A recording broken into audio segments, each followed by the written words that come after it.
हमारे को बुलाना चाहोगे? हाँ जी मैम।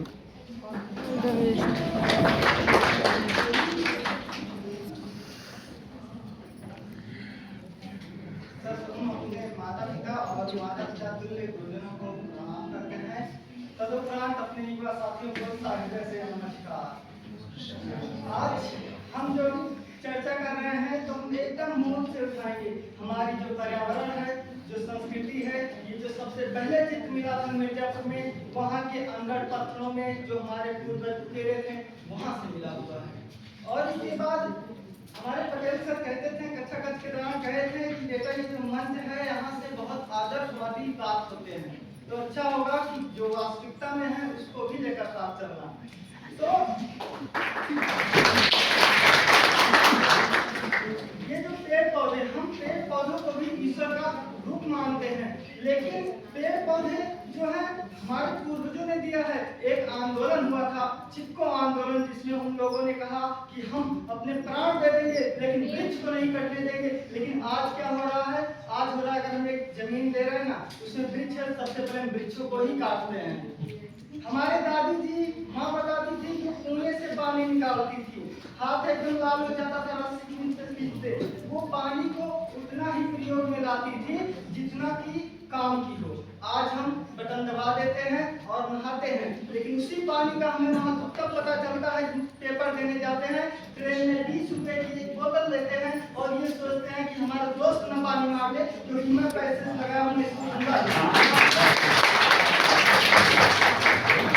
इसके बाद जो है हमारे संस्कृति में बताया गया कि बेटा सुबह जो है सूर्य की लालिमा निकले, आंखों से देखो, आंख की रोशनी बढ़ेगी।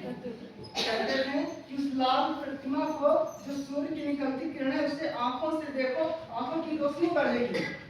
लेकिन आज हम क्या करते हैं? हमारे जो भैया थे, हम बहुत ज्यादा पूर्वज पे नहीं जाते, हम देखे थे भैया जब सोते थे अपने सिरहाने पर जो है किताब, पेन और कॉपी रखते थे। आज हम चार्जर, मोबाइल और ईयरफोन रखते हैं। और सूर्य की रोशनी को न देखकर सबसे पहले हम फोन को देखते हैं, बल्कि ये जानते हैं कि इसी फोन की वजह से हमारी आंख की रोशनी कम होगी। और इसके बाद और जो चीजें हैं वो हम लेते हैं हवा से। ये जो प्रकृति है, हम इसको बड़े आराम से लेते हैं। क्यों? हम जब हम पेड़ को नहीं लगा रहे हैं, हम फूलों को लगा रहे हैं, घर की शोभा बढ़ा रहे हैं। उस फूल को, जिस फूल से खुशबू भी नहीं आती है, सिर्फ वो फूल दिखावटी के सजावट मात्र रहते हैं।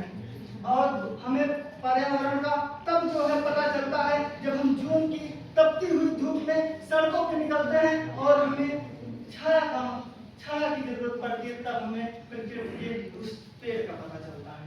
अब लेकिन बात यह है कि ये सब लगाएगा कौन, करेगा कौन? ये सब पर जो चर्चा वो इसे करेगा। आज हम अपने माता पिता को फूल की तरह प्रयोग कर रहे हैं। जैसे फूल तोड़ते हैं, जब तक खुशबू रहती है, सुनते हैं, उस पर वही हम अपने माता पिता के साथ करते हैं। हमारे पिता जब तक हमें धन देते हैं, उनके बाजू में ताकत होती है, तब तक हम जी पापा जी, जी मम्मी करते हैं। और जैसे उनसे धन का अर्जन खत्म होता है, हम उन्हें वृद्धाश्रम में छोड़ देते हैं, खेतों में छोड़ देते हैं और सड़कों पर छोड़ देते हैं। अब ये जो संस्कृति है, और हम अकेले, आज बहुत अच्छा ट्रेंड चल रहा है अकेले रहना। इसमें क्या है ना कि हमारे जो बच्चे होते हैं, हमारे दादा क्या करते हैं, हमारे दादा बाबा ये सब क्या करते हैं, हमारे बच्चों में संस्कार डालते हैं, हमारे बच्चों को सभ्यता की पाठ पढ़ाते हैं, कहानियां बताते हैं, नैतिकता से उन्हें पिरोते हैं। और दूसरी तरफ हम तो पैसे कमाने लगे हैं, वही हमारे बाबा जो है खेतों में काम करते हैं, वृक्ष लगाते हैं और पर्यावरण संरक्षित करते हैं। लेकिन उनको हम अपने पास नहीं रखकर न तो हम अपनी संस्कृति को बचा रहे हैं और न तो हम अपने पर्यावरण को बचा रहे हैं। और जो मूल बात है वो ये है कि इन सब में जो त्योहार है, न तो वो त्योहार जो है हमारे पिता के बगैर अच्छा हो सकता है, न तो हमारे माता के, न तो हमारे पूर्वजों के। तो अच्छा होगा कि ये सब कुछ पर्यावरण और हमारी संस्कृति, अगर हम पूरे परिवार को इकट्ठे लेकर चलेंगे तो वो जो है पर्यावरण को भी आगे ले जाएंगे, हमारी संस्कृति को भी आगे ले जाएंगे। कल जब हम सोच रहे थे कि हम क्या बोलेंगे, तो तो हम लास्ट में ये कहना चाहते हैं, जब मैं शाम को सोच रहा था तो हमें एक पंक्ति याद आ गई और मेरी लेखनी लिखने पर मजबूर हो गई, और वो ये थी कि अपने माता पिता से नजरें चुरा के क्या करोगे? अपने माता पिता से नजरें चुरा के क्या करोगे? कुछ दिन बाद वो चले जाएंगे तो क्या करोगे? अभी प्यार से बात कर लो, सम्मान कर लो, बात कर लो। अभी प्यार से बात कर लो, सम्मान कर लो, बात कर लो, क्योंकि कल नहीं रहेंगे तो दीवार पे तस्वीर लगा के क्या करोगे?